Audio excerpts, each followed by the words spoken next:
యుద్ధాలు చాలా వరకు భూమి మీదే జరుగుతాయి. కానీ అగ్రరాజ్యం హోదా మాత్రం సముద్రంపైనే దక్కుతుంది. సైన్యాలు సరిహద్దులను కాపాడితే నౌకాదళాలు సముద్రాలపై తమ సత్తాను చాటుతాయి. సబ్మెరైన్లు మాత్రం శత్రువు గుండెల్లో రైళ్లు పరిగెత్తిస్తాయి. సరిగ్గా ఈ విధానాన్ని రష్యా అధ్యక్షుడు వ్లాదిమిర్ పుతిన్ పక్కా ప్రణాళికతో అమలు చేస్తున్నాడు. ఈ ఏడాది ముగిసేలోగా ఏకంగా 20 యుద్ధ నౌకలను రష్యా రంగంలోకి దించనుంది. అంటే నెలకు 4 సరికొత్త నౌకలు సిద్ధమవుతాయన్నమాట. అయితే వీటన్నింటిలోనూ ఒక యుద్ధ నౌక మాత్రం అత్యంత ప్రత్యేకంగా నిలుస్తోంది. అదే అణుశక్తితో నడిచే పెర్మ్ సబ్మెరైన్. జలంతర్గామిని ఎందుకు ప్రత్యేకమైనది? అమెరికాను వెనక్కి తోసి అగ్రరాజ్యంగా రష్యా నిలుస్తుందా? పుతిన్ వ్యూహాలు ఎవరిని కలవరపెడుతున్నాయి?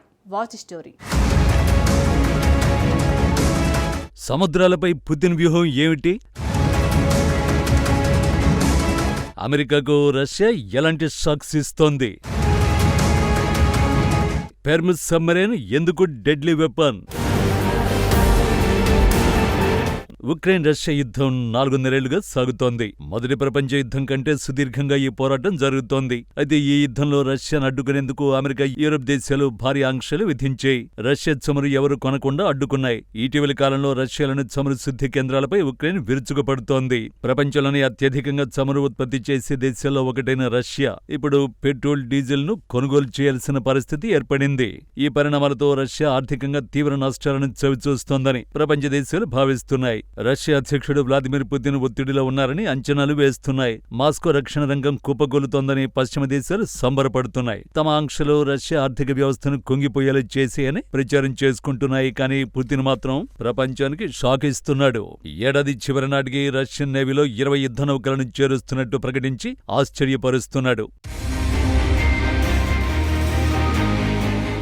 తాజాగా పలు కీలక రక్షణ ఒప్పందాలను స్వయంగా వ్లాదిమిర్ పుతినే ప్రకటించడం విశేషం. రష్యా త్వరలో క్రూయిజర్లు, ఫ్రిగేట్లు, డిస్ట్రాయర్ నౌకలను నౌకాదళంలోకి చేరుస్తున్నట్టు రష్యా అధ్యక్షుడు తెలిపారు. అయితే వీటన్నింటిలోనూ పెర్మ్ అనే అణుశక్తితో నడిచే జలాంతర్గామి అత్యంత ప్రత్యేకంగా నిలుస్తోంది. యాసెన్ క్లాసులో భాగంగా నిర్మిస్తున్న 6వ సబ్మెరైన్ పెర్మ్. అణు ఇంధనంతో నడిచే పెర్మ్ సబ్మెరైన్ రాబోయే 30 ఏళ్ల పాటు రష్యన్ నేవీకి సేవలందిస్తుంది. అత్యాధునిక శబ్దాన్ని తగ్గించే నాలైజ్ రిడక్షన్ టెక్నాలజీ, ప్రత్యేకమైన ఫ్రీక్వెన్సీని గ్రహించే కోటింగ్ తో ఈ సబ్మెరైన్ ను రూపొందించారు. ప్రపంచంలోని అత్యంత నిశ్శబ్దంగా, శత్రువుల రాడాలకు చిక్కని కఠినమైన సబ్మెరైన్లలో పెర్మ్ ఒకటిగా నిలిచింది. సముద్రం అడుగున నిశ్శబ్దంగా కదిలే ఈ జలాంతర్గామి ఏకంగా 32 హైపర్సోనిక్ జిర్కాన్ క్షిపణులను మోసుకు వెళుతుంది.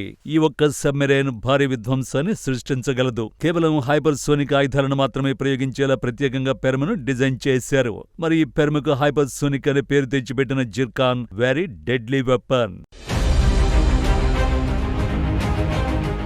రష్యా వద్ద ఉన్న అత్యంత వేగవంతమైన క్షిపణుల్లో ఒకటి జిర్కాన్. ఇది గరిష్టంగా మాక్ 9 వేగాన్ని అందుకోగలదు. అంటే శబ్ద వేగానికి 9 రెట్లు వేగంతో లక్ష్యం వైపు దూసుకెళ్తుంది.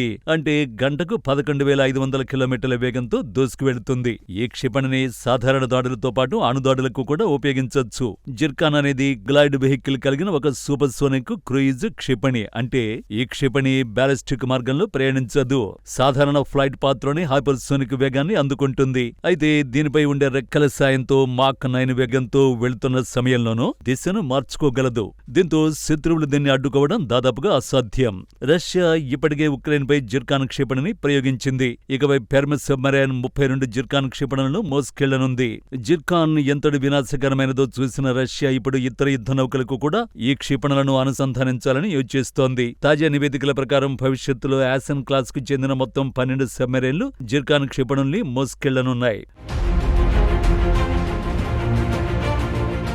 వీటిలో పెర్మ్ను ప్రత్యేకంగా ఈ ఆయుధం కోసమే డిజైన్ చేశారు. అలాగే మన్స్క్ నౌకకు కూడా జిర్కాన్లను అమర్చనున్నారు. రాబోయే ఇతర జలాంతర్గాములను కూడా ఈ క్షిపణి కోసం పునర్వ్యవస్థీకరిస్తున్నారు.